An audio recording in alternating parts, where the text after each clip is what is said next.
More vivid than life, more enchanting than art, Istanbul, the magic city, stands proudly on 7 hills, the eyes, the light, and the tongue of the Mediterranean. Here, Europe and Asia unite in friendship at the blue waters of the Bosphorus, in a city which claims the longest line of continuous history and importance of any metropolis in the world. Istanbul, where the Black Sea flows into the Mediterranean, is easily accessible by boat, rail, and plane.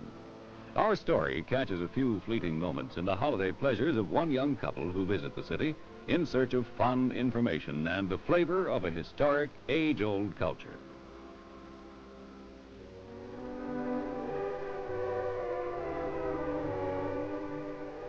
Hospitality begins at the airport.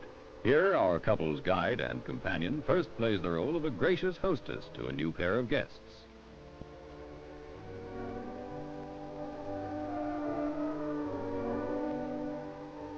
From the air terminal, our trio continues by car to the city proper.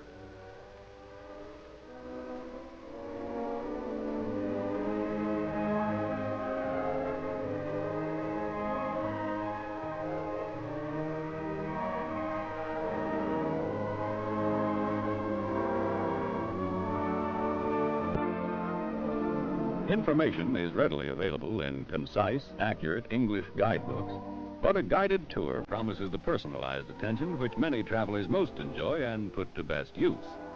Windswept exhilaration alternates with an equally breezy factual account of the city's colorful past and dynamic present.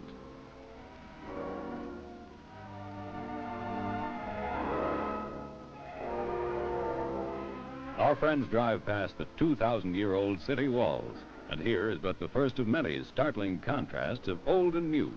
In this magic city, man's progress in the arts of civilization is on display in its varying stages. This ancient aqueduct, rebuilt in the 15th century, stands as a symbol of the urban interests of the Ottoman Turks.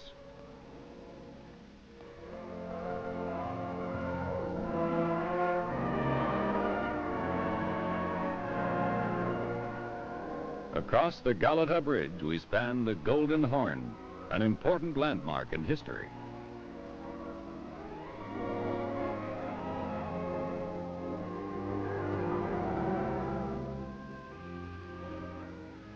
Past modern apartments, the group continues to comfortable hotel quarters and a moment to freshen up.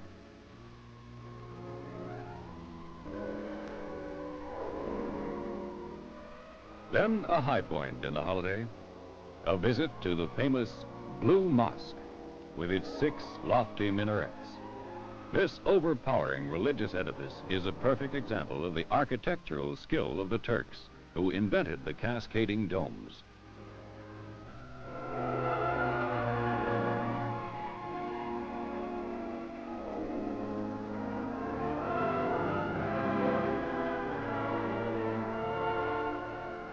Everywhere, blue skyline is dotted with domes and pointed spires. Istanbul is a city of mosques and minarets. Sanctuary of the ages is world-renowned St. Sophia. Built in the 6th century, it is the oldest building still in use, now as a museum.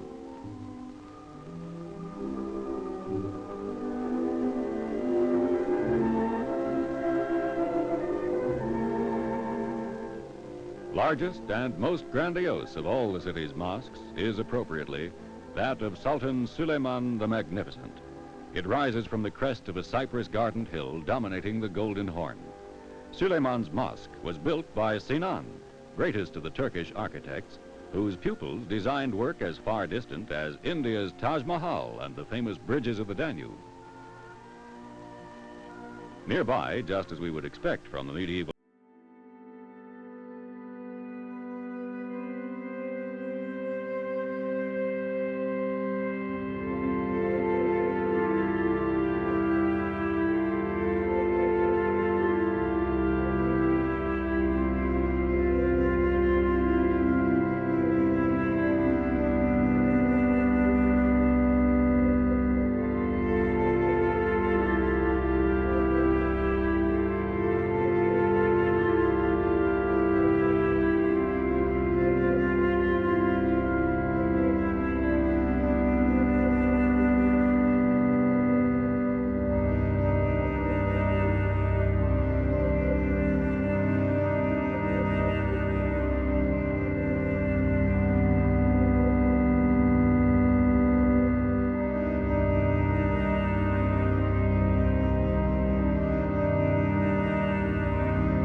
kings, queens, and presidents that pay state visits to Turkey.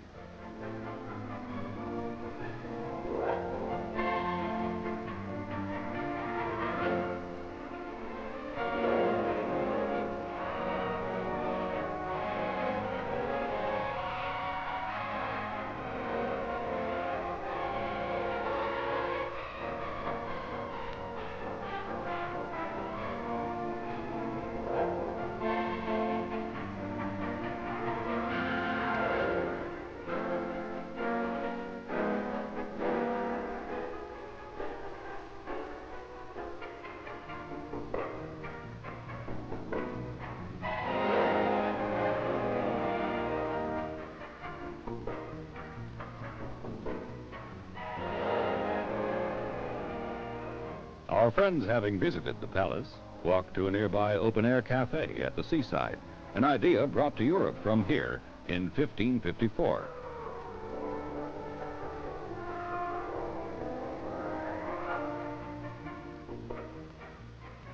To every table comes an individual samovar, and, if the guest wishes, a water pipe. Here is Turkey's century-old solution to our modern-day search for the cooling smoke that removes nicotine but none of the flavor.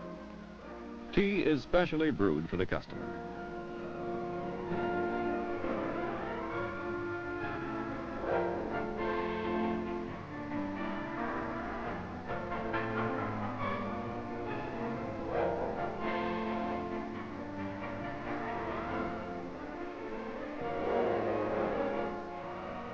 Watch out, fella. It's hot.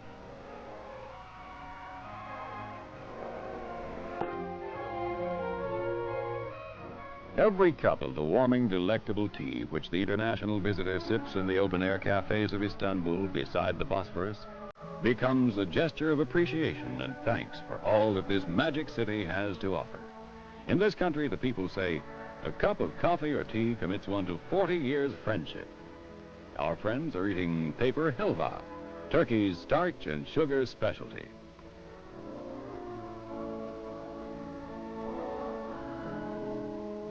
Now, on with our tour and a new experience. A craftsman in copper and brass, with his wares and his work spread out about him on the street. Surely one of the great pleasures of traveling is shopping in faraway lands, choosing and buying goods unavailable at home. Here they are, all handmade on the spot. Our friends enjoy the pleasure of examining and selecting a samovar similar to the one so recently seen at the coffee house.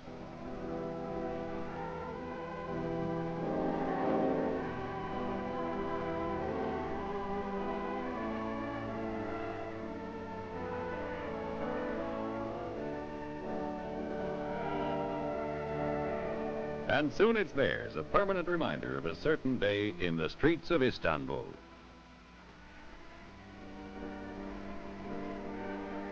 Gift items of copper are handsome, varied, and inexpensive. Once pans for burning charcoal, braziers could make unique flower pots. A coffee grinder.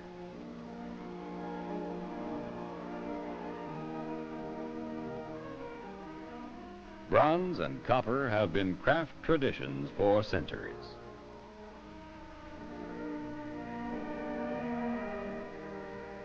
This part of the world was one of the earliest centers of metalworking. This is evidenced by the workmanship of fine silver filigree as well. Ceramics remains an industry at which the Turkish people excel, and fine glazed surfaces are found to be equally handsome and well employed in the architecture of interior decoration and in utensils, in jars, pots, cups, and plates, molded in clay on a whirling potter's wheel or hand-carved in meerschaum. The Turkish ceramics make a multi-hued myriad of beautiful, useful items. This young lady, the recent purchaser of a lovely Angora shawl, now has an eye out for some attractive ceramics.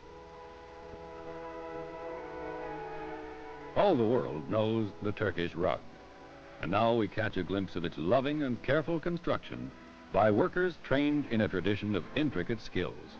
Who can't remember fabled childhood stories of fine Turkish rugs in courts and bazaars, gifts of carpets to rich grand monarchs, Here it all comes alive in the world of today as we witness ourselves their preparation and ultimate completion. Work, say the people, means a short day and a long life.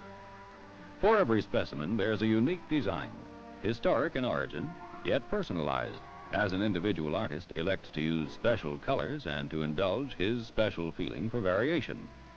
Husband and wife agree to buy one, but when it comes to which, wonder who's winning.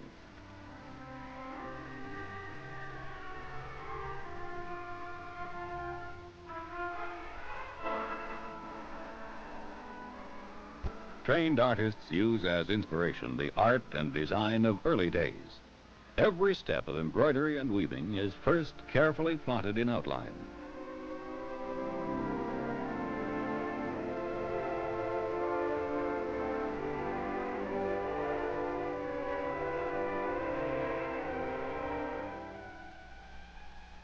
Everyone has heard of famous Turkish brocade, and choice fabrics, Turkish silk especially, can be seen and secured everywhere by the yard or made up into items of feminine wear carefully fitted and designed by imaginative dressmakers. In an open-air fashion show, our friends see the attractive results of this skill and care. Both commuters and visitors use the ferry. Across the Bosphorus, the ferry becomes a main stem of water fun. For about 14 miles, your trip carries you along between Europe and Asia, stopping now at one continent, now at the other.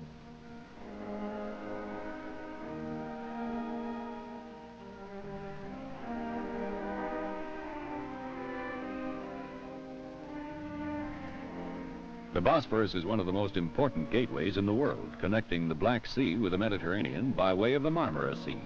Istanbul extends over all the area visible here.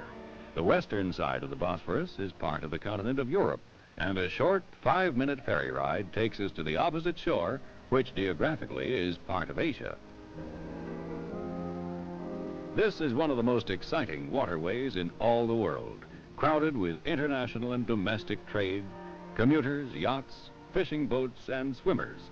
The colors of the Bosphorus change at different times of day and different months of the year, as climate and temperature call up a rainbow of colors and hues from the depths of the sea.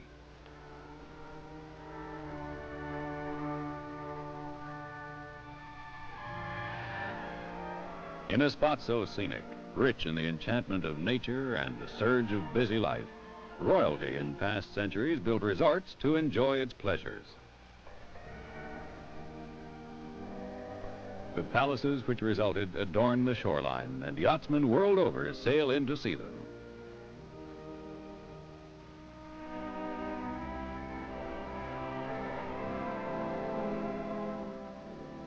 Now, looking out from the boat, we see modern residential quarters.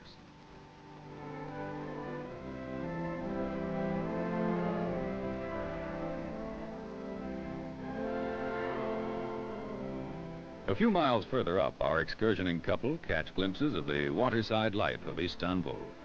Villas and villages adorn the two shores of the Bosphorus.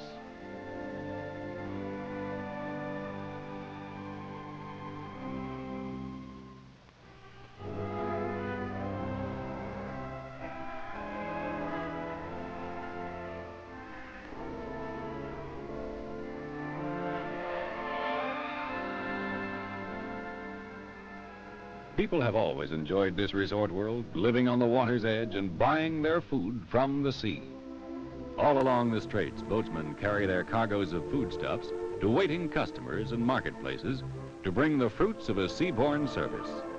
The sight of this busy life amid glistening phosphorescent waters is an image long remembered.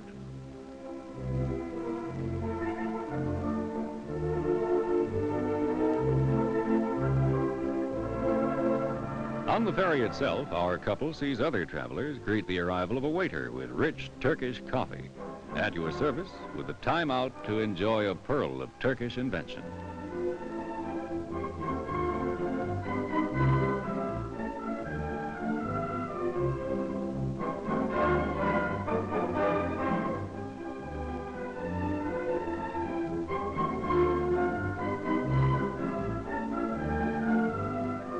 Approaching shore, they see the fishermen returning in their small boats. Back on land, men of the sea untangle their nets for yet another trip to the water from which they draw their livelihood and much of the city's sustenance.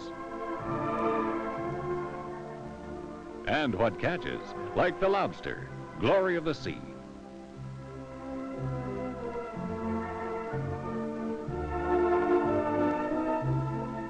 Turkish cooking is one of the 4 great cuisines of the world. A visit to a restaurant kitchen will mean delight to the beholder and compliments to the chef. Restaurants are plentiful and unique. Common to many is the chance to pick the live, fresh fish you want, then see it served, cooked, succulent and ready, and even further enhanced with a glass of Turkish wine. Outside dining is a favorite pastime along the waterside where boats glide by within hailing distance.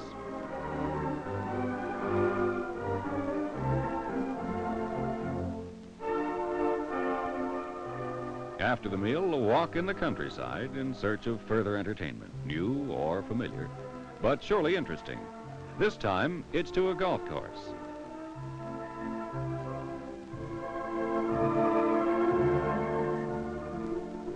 On the links, the travelers find that a game originating in distant Scotland is today as popular in Turkey as, well, as coffee on the bonny banks.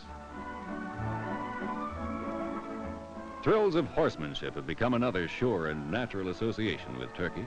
At a jumping competition, skill and confidence combine with vivid spectacle before crowds of enthusiasts.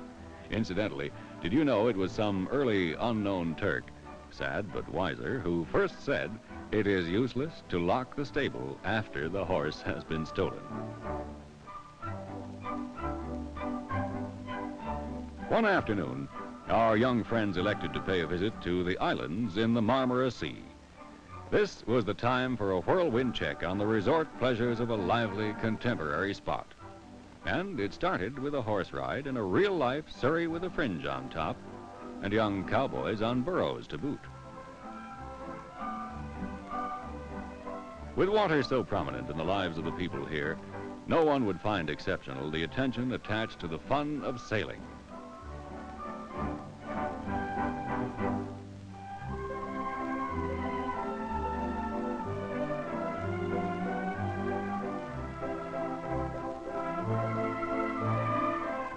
All sailors are welcome at the Yacht Club, a bustling center of trim craft active in the blue waters of the Marmara. Running both north and south from Istanbul, many bathing resorts along the Turkish shore have become popular goals of summer travelers and residents alike.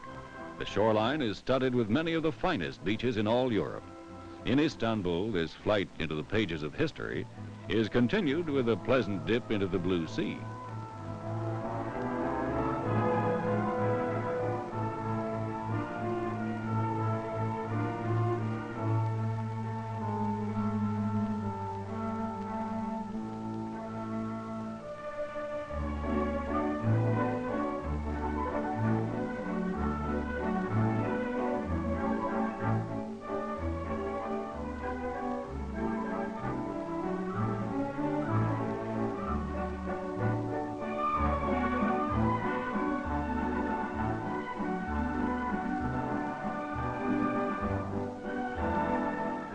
Now for a change from the sea within the same day, in fact within the same hour. A fast 15-minute hop by air brings you to Bursa, the first capital of the old Turkish Empire.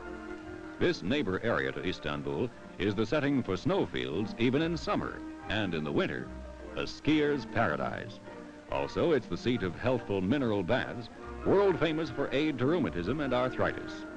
These are the slopes of the mountain that the ancients named after Olympus, and the people today called Uludağ. Cool and different in summer, thoughts here turn to climbing and picnic excursions in a surrounding of rich forest and clear, cold springs. For our friends, the peak of Mount Olympus is momentarily the top of the world. At the foot of the mountain lies the city of Bursa. Traditionally, this section is known as Green Bursa, for mountain waters so feed the valley that all the countryside is evergreen, except when winter's snow blankets the land. All year round, Bursa delights the camera fan.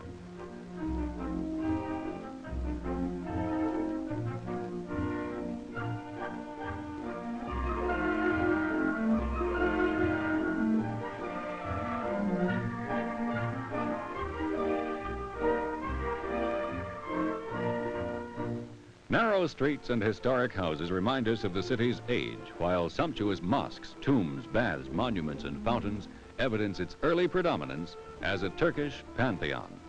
The octagonal green tomb of Mehmed I and his family. Here the tile work especially overwhelms the visitor in beauty of tone and decor. Many consider it the finest in the world. Before going back, a taste of cool roadside sherbet, originally Turkish, which they drink and we eat as a frozen ice.